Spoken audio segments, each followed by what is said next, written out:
మనం last week మాట్లాడుకోవడం జరిగింది. మన వీడియోని ఎవరైనా అబ్జర్వ్ చేసినట్లయితే మనం క్లియర్‌గా 24,300 నుంచి 24,770 వరకు మార్కెట్ అనేది ఈ రేంజ్‌లోనే మార్కెట్ మనకు ఉండడానికి ఛాన్స్ ఎక్కువగా ఉంది. 24,300 ఎప్పుడైతే మనకి వన్ డే క్యాండిల్ దాని బిలో మనకి మార్కెట్ అనేది క్లోజ్ అవుతుందో అక్కడ నుంచి మనకి షార్ప్‌గా కరెక్ట్ అవ్వడానికి ఛాన్స్ ఉంది. అక్కడ వరకు కరెక్ట్ అవ్వాలంటే మనకి క్రూడ్ ఆయిల్ ఏదైతే ఉందో 24,000 మనకి 88, 90 అబోవ్ మనకి క్రూడ్ ఆయిల్ వెళ్తే అక్కడ నుంచి మనకి సీరియస్గా కరెక్ట్ రావడానికి ఛాన్స్ ఎక్కువగా ఉందనుకున్నాము. మీరు అబ్జర్వ్ చేసినట్లయితే క్లియర్గా మనకి 86, 87 ఆ రేంజ్లో క్రూడ్ ఆయిల్ ఉన్నప్పుడు మనకి మార్కెట్ అనేది అప్ సైడ్ మూమెంట్ ఇవ్వడం జరిగింది 2-3 డేస్. అలాగే మనకి ఎప్పుడైతే 88, 89, 90 అబోవ్ మనకి మార్కెట్ వెళ్తున్నప్పుడు క్రూడ్ ఆయిల్ మనకి నిఫ్టీ అనేది షార్ప్గా మనకి ఫాలో అవడం జరిగింది. సో క్లియర్గా మనం లాస్ట్ వీక్ ఒకసారి అనాలిసిస్ ఒకసారి అబ్జర్వ్ చేయండి.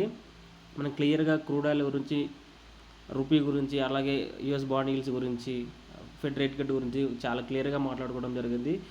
సో అలాగే ఈ వీక్ చూసుకున్నట్లయితే మనకి సేమ్ ఏదైతే మనకి 24,300 ఉందో సైకలాజికల్గా ఆ లెవెల్ బ్రేక్ అయినప్పటికీ కూడా మార్కెట్ అనేది దాని అబోనే మనకి అదే సేమ్ డేలో మనకి దాని అబోనే క్లోజ్ అయింది కాబట్టి ఆ లెవెల్ని మనం ఇంకా కూడా మనం చాలా స్ట్రాంగ్గా మాట్లాడుకోవచ్చు అనమాట. ఈ వీడియోలోనే మనం సెన్సెక్స్ అలాగే బ్యాంక్ నిఫ్టీ కూడా లెవెల్స్ ఒకసారి క్లియర్గా మాట్లాడుకుందాము.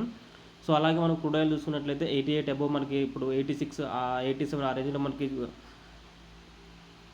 ట్రేడ్ అవుతుంది కదా. సో మనకి ఎప్పుడైతే 90 అబోవ్ మనకి క్రూడ్ ఆయిల్ ఆడుతుందో అక్కడ నుంచి కొంచెం మనకి షార్ప్గా కరెక్ట్ అవ్వడానికి ఛాన్స్ ఎక్కువగా ఉంది. మార్కెట్లో న్యూస్లో ఎలా ఉన్నా, నెగిటివ్గా ఉన్నా, పాజిటివ్గా ఉన్నా మనకి క్రూడ్ ఆయిల్ ఎలా మూవ్ అవుతుంది దాన్ని బేస్ చేసుకొని మనకి రూపీ అనేది కరెక్ట్ అవుతుందా లేదంటే స్ట్రెంత్ అవుతుందా అదొక్కటే అబ్జర్వ్ చేయండి. సో రూపీ వీక్ అవుతూ క్రూడ్ ఆయిల్ అనేది పెరిగితే మార్కెట్ అనేది ఖచ్చితంగా కరెక్ట్ అవుతుంది.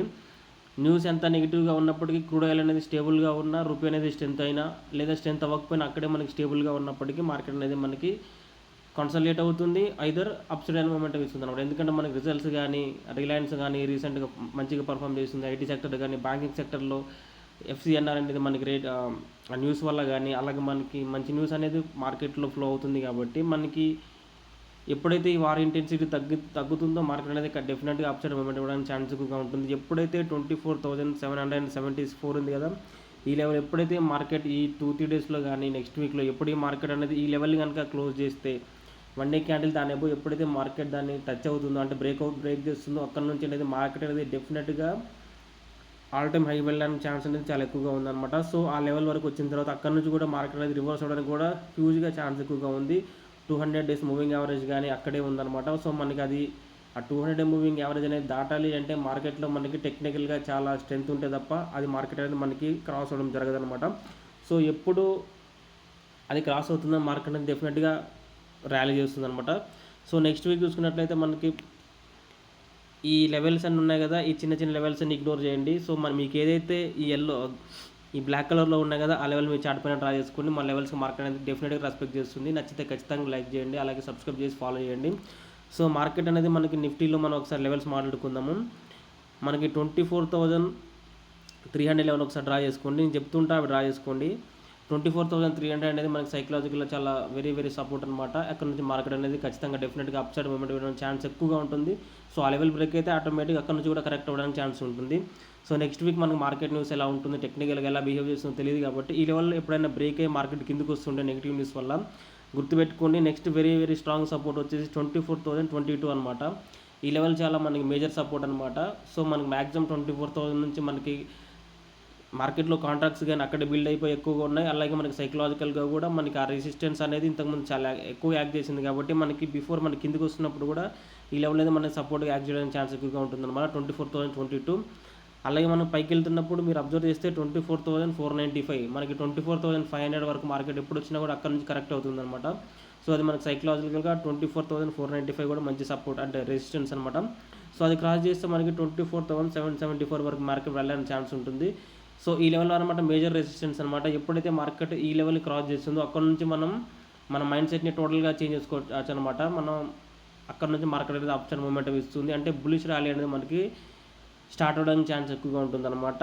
లేదు మనకి న్యూస్ ఫ్లో తక్కువగా ఉంది, నెగిటివ్ న్యూస్ పాజిటివ్ న్యూస్ మిక్స్డ్గా వస్తున్నాయి. క్రూడ్ ఆయిల్ కూడా 86, 87 ఆ రేంజ్లోనే వస్తుంది, 90 వరకు వెళ్ళి కిందకి వస్తుంది, లేదంటే కింద వరకు వెళ్ళి పైకి వెళ్తుంది, అప్ సైడ్ మూమెంట్ చేస్తుంది. ఆ రేంజ్లో మార్కెట్ ఉంటే మనకి యాజ్ యూజువల్గా ఈ వీక్ కూడా మనకి 24,300 నుంచి 24,774 ఈ 400-500 పాయింట్స్ రేంజ్లోనే మార్కెట్ అగైన్ మనకి ఎక్స్పైరీ అనేది క్లోజ్ అవ్వడానికి ఛాన్స్ ఎక్కువగా ఉంది కాబట్టి సో దీన్ని అబ్జర్వ్ చేయండి అనమాట. సో ఇప్పుడు మనం నిఫ్టీలోకి చూసాం కదా, బ్యాంక్ నిఫ్టీలో ఒకసారి మీరు అబ్జర్వ్ చేయండి.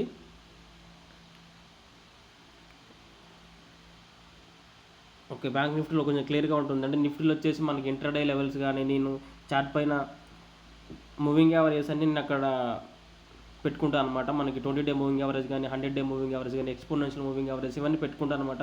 సో మార్కెట్లో మనకి మార్కెట్ మనకు డౌన్ సైడ్ వస్తున్నప్పుడు కానీ, అప్ సైడ్ మూవ్మెంట్ వస్తున్నప్పుడు కానీ మనకి ఏ మూవింగ్ యావరేజ్ దగ్గర మార్కెట్ అనేది మనకి హోల్డ్ అవుతుందో మనకు తెలియదు అనమాట. సో మనకి అది పెట్టుకుంటాము, దాన్ని ట్రేడ్ చేస్తామంటే ట్రేడ్ చేయడం అనేది కాదు, మనకి ఆ మూవింగ్ యావరేజ్ వరకు వచ్చిన తర్వాత మార్కెట్ అనేది ఎలా బిహేవ్ చేస్తుందో మనం తెలుసుకోవడానికి, మనం ఏ మూవింగ్ యావరేజ్ దగ్గర మార్కెట్ ఎక్కువ సపోర్ట్ అండ్ రెసిస్టెన్స్ తీసుకుందని మనం అబ్జర్వ్ చేయడానికి మనం చార్ట్ పైన మూవింగ్ యావరేజ్ అని అప్లై చేస్తాం అనమాట. సో అదనమాట. సో ఇప్పుడు సెన్సెక్స్ మనకి బ్యాంక్ నిఫ్టీలో ఒకసారి చూసుకోండి. బ్యాంక్ నిఫ్టీలో వచ్చేసి మనకి మేజర్ సపోర్ట్ వచ్చేసి 57,156 అండి. ఇది మనకి సపోర్ట్ యాక్ట్ చేయడానికి ఛాన్స్ ఎక్కువగా ఉంది. ఆ లెవెల్ బ్రేక్ అయితే నియర్ బై రెసిస్టెన్స్ వచ్చి సపోర్ట్ వచ్చేసి 56,671 అండి, 56,659 అనమాట. ఇది మనకి మేజర్ సపోర్ట్ అనమాట. సో మనకి అలాగే అప్ సైడ్ మూమెంటం చేస్తున్నప్పుడు 58,247 అండి. ఇది మనకి సపోర్ట్ రెసిస్టెన్స్ యాక్ట్ చేయడానికి ఛాన్స్ ఎక్కువగా ఉంది. అలాగే మనకి ఇంకా పైకి వెళ్తున్నప్పుడు 58,702 ఇది మనకి మేజర్ రెసిస్టెన్స్ యాక్ట్ చేయడానికి ఛాన్స్ ఎక్కువగా ఉందన్నమాట. మనకి ఎప్పుడైతే ఈ 58,700 అనేది క్రాస్ అవుతుందో అక్కడ నుంచి బ్యాంక్ నిఫ్టీ అనేది మంచి ర్యాలీ చేయడానికి ఛాన్స్ ఎక్కువగా ఉంటుందన్నమాట. సో అలాగే సెన్సెక్స్లో కూడా చూసుకుందాము. సో సెన్సెక్స్లో వచ్చేసి మనకి సపోర్ట్ వచ్చేసి 77,657 అండి. ఇది మనకి మేజర్ సపోర్ట్ అనమాట. సో మనకి ఇది బ్రేక్ అయినప్పుడు 77,330 ఇది మనకి సపోర్ట్గా యాక్ట్ చేయడానికి ఛాన్స్ ఎక్కువగా ఉంది. సో అలాగే మనకి మార్కెట్ పైకి వెళ్తున్నప్పుడు 78,320 అండి. ఇది మనకి మార్కెట్ రెసిస్టెన్స్ యాక్ట్ చేయడానికి ఛాన్స్ ఉంది. సో అక్కడ నుంచి సెల్ ఇంట్రెస్ట్ ప్లాన్ చేసుకోండి. సో మనకి అది ఎప్పుడైతే బ్రేక్ అవుతుందో 79,053 అండి. ఇది మనకి మేజర్ రెసిస్టెన్స్ అనమాట. మార్కెట్కి ఇక్కడికి వెళ్ళిన తర్వాత మనకి మ్యాక్సిమం రివర్స్ అవ్వడానికి ఛాన్స్ ఉంటుంది కాబట్టి ఈ లెవెల్లో సెల్ ఇంట్రెస్ట్ ప్లాన్ చేసుకోండి. మార్కెట్ ఎప్పుడైతే ఈ లెవెల్ మనకి మంచిగా క్యాండిల్ క్లోజ్ ఇస్తుందో 1 అవర్ క్యాండిల్ కానీ, అలాగే 1 డే క్యాండిల్ ఎప్పుడైతే దీన్ని ఎవరు క్లోజ్ అవుతుందో అక్కడ నుంచి మార్కెట్ అనేది మనకి కంటిన్యూగా మంచి ర్యాలీ రావడానికి ఛాన్స్ ఉంటుంది కాబట్టి అక్కడ నుంచి బై ఇంట్రెస్ట్ ప్లాన్ చేసుకోవచ్చు అనమాట. సో ఈ వీక్ మార్కెట్ అనాలిసిస్ అండి. సో మార్కెట్లో మనకి నెగిటివ్ న్యూస్ ఉన్నా, పాజిటివ్ న్యూస్ ఉన్నా, మనకి ఎలాంటి న్యూస్ అప్డేట్స్ ఉన్నా కానీ, సో మార్కెట్ మనకి ఆ న్యూస్కి క్రూడ్ ఆయిల్ ఎలా బిహేవ్ చేస్తుంది, ఆ క్రూడ్ ఆయిల్ బిహేవియర్కి రూపీ ఎలా స్ట్రెంథన్ అవుతుందా, అలాగే పాజిటివ్ అవుతుందా ఒకసారి మీరు చూసుకొని, నెగిటివ్ అవుతుందా ఒకసారి అబ్జర్వ్ చేసి దాన్ని బట్టి ట్రేడ్ చేస్తే మీకు మంచి ప్రాబిలిటీ అనేది ఇంక్రీజ్ అవుతుందన్నమాట. మీరు క్రూడ్ ఆయిల్ మార్కెట్లో ఒక న్యూస్ వచ్చింది, మంచి గుడ్ న్యూస్ ఉంది, సో మనకి పాజిటివ్ న్యూస్ ఉంది కదా అని చెప్పేసి క్రూడ్ ఆయిల్ 90 అబోవ్ దాటినప్పుడు కూడా మనం పాజిటివ్ ట్రేడ్ తీసుకున్నాం అనుకుంటే కొంచెం మనకి మూమెంటం కొంచెం రాగానే అక్కడ నుంచి మార్కెట్ అనేది రివర్స్ అవ్వడానికి ఛాన్స్ ఎక్కువగా ఉంటుంది. సో మనకి మార్కెట్లో ఉన్న పాజిటివ్ న్యూస్కి క్రూడ్ ఆయిల్ కూడా దానికి బిహేవ్ 86 ఉంది కదా, 87, 80 బిలో అలా వస్తున్నప్పుడు ఆ న్యూస్కి మనకి ఎప్పుడైతే క్రూడ్ ఆయిల్ అండ్ రూపీ ఎప్పుడు మనకు సపోర్ట్ చేస్తుందో మార్కెట్ రీసెంట్ టైంలో ఈ ఇయర్స్ నుంచి కూడా లాస్ట్ ఇయర్ నుండి కూడా మనకి మార్కెట్ ఎలా బిహేవ్ చేస్తుంది కదా, రూపీ స్ట్రెంత్ ఎప్పుడైతే ఉంటుంది, క్రూడ్ ఆయిల్ ఎప్పుడైతే తగ్గుతుందో అక్కడ నుంచి మంచి ఇంట్రెస్ట్ మనకు రావడానికి ఛాన్స్ ఉంది. త్రూ అవుట్ ద డే మనకి అప్ సైడ్ ర్యాలీ వస్తుంది అనమాట. వస్తే మనకి ఒక త్రూ అవుట్ ద డే మనకి నెగిటివ్ ర్యాలీ వస్తుంది. సో అలా కాకుండా మనకి ఎప్పుడైతే మీరు ఒక ఎంట్రీ తీసుకుంటారో చిన్న చిన్న ఎంట్రీస్ కాకుండా మనకి ఎప్పుడైతే పర్ఫెక్ట్గా మనకి న్యూస్కి ప్లస్ టెక్నికల్ అనాలిసిస్కి ఎప్పుడైతే మ్యాచ్ అవుతుంది, న్యూస్ నెగిటివ్గా ఉంది, క్రూడ్ ఆయిల్ పెరిగింది, మనం సెల్ ఇంట్రెస్ట్ ప్లాన్ చేస్తాం, న్యూస్ పాజిటివ్ ఉంది, సో క్రూడ్ ఆయిల్ తగ్గింది, మనం బై ఇంట్రెస్ట్ ప్లాన్ చేస్తాం. సో అలా మీరు ఎంట్రీస్ కనుక ప్లాన్ చేయగలిగితే ఖచ్చితంగా మార్కెట్లో మీరు సక్సెస్ అవుతారు. అంటే మన ఎంట్రీస్ ఏదైతే ఉన్నాయో ఆ ఎంట్రీ ప్రాబిలిటీ అనేది ఇంక్రీజ్ అవుతుంది కాబట్టి సో దాన్ని బట్టి మీరు ప్లాన్ చేసుకోవడం చాలా బెటర్ అనమాట. సో ఇది ఈ వీక్ అనాలిసిస్ అనమాట. ఖచ్చితంగా నచ్చితే లైక్ చేయండి, అలాగే షేర్ చేయండి, ఫాలో చేయండి. మన లెవెల్స్ అన్నీ ఒకసారి అబ్జర్వ్ చేయండి. డైలీ వీడియోస్ కాకుండా వీక్లీ ఒకసారి అనాలిసిస్ చేస్తున్నాను.